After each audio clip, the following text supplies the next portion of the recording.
this video, we'll be painting some dandelions. My painting will be in watercolor, and I will be adding texture of dandelions with some white gouache. I chose dandelions as my subject just because I love flowers, but obviously this technique can be used for any subject matter where we have something white and textured that will be hard and very time consuming to paint with just watercolor. And as you see, I started with damp paper. I sprayed it from my spray bottle and picked up the excess with paper towels, just because I don't want to have hard edges just yet. I want everything to be soft and flowing for now.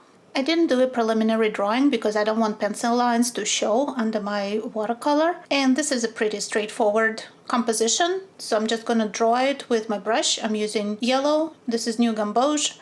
And yellow is pretty easy to cover up at later stages of my painting, so if I mess up something, it's not gonna be a big deal. So I'm just going to distribute my dandelions and start building up the background. I am leaving white paper around the centers of dandelions, but I'm not particularly concerned about edges or precision at this stage because I will use white gouache later, paint those blow balls as they're called. The dandelions are obviously not flat, so I am using watercolor to build up the overall shape to show that they're spheres and have a lit side and a shadow side.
Now, I wanted to have dark background in this painting to make the dandelions stand out really well against it, but in the process of painting that background, I lost some of those sunlit stalks that they have, so I'm going to bring them back with a mixture of watercolor and white gouache.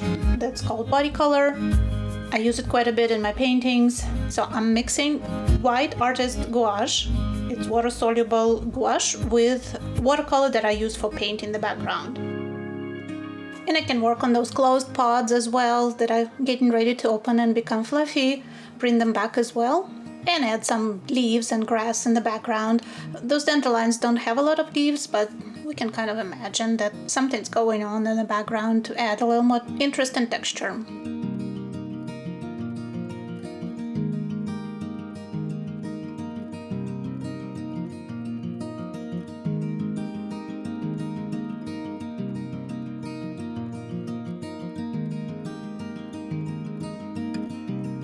And now my painting is starting to take shape, and I feel I can darken the background even more so that my main subjects, my dandelions, will stand out even more. So I'm going to use a flat brush to add more watercolor to the background.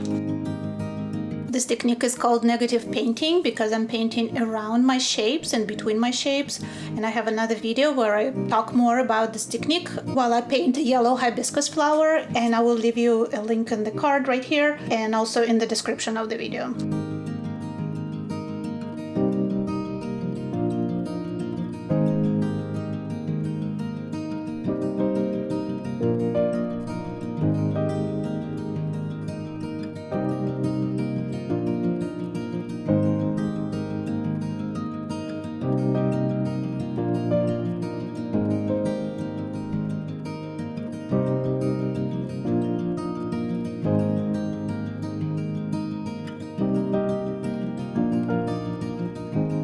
And now for the fun part, let's paint our blow balls. I'm squeezing out some fresh gouache, and I have a piece of natural sponge that I will use to add the texture. And for the stippling technique, I need gouache to be fresh, but to have no water. I dipped the sponge in water and I squeezed it out really well. It needs to be almost dry. That's how I'm applying the texture, and it's not smudging on me.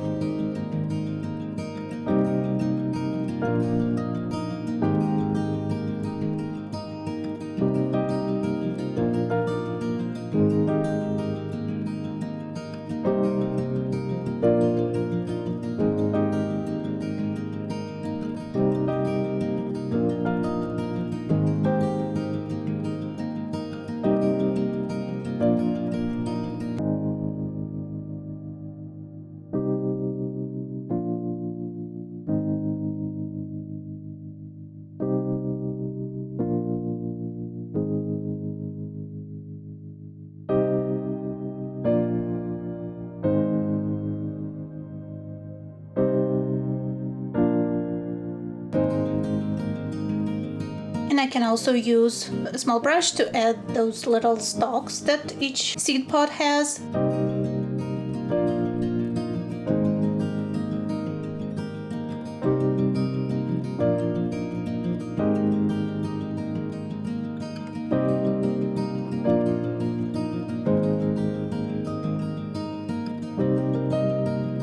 And the centers of dandelions are not white. They have that dark middle, which I'm going to bring back with a small brush as well.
I can add a few more small details with a thin brush. Just bring the painting together, make sure all the darks are still there. As you know, watercolor lightens quite a bit as it dries, so some things need to be restated.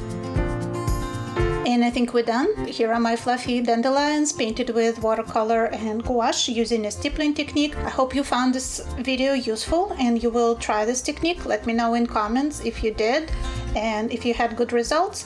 Tamirab Studios channel has a whole playlist on painting flowers explaining various techniques. I hope you check them out, and I'll see you in one of the next videos then. Thank you so much.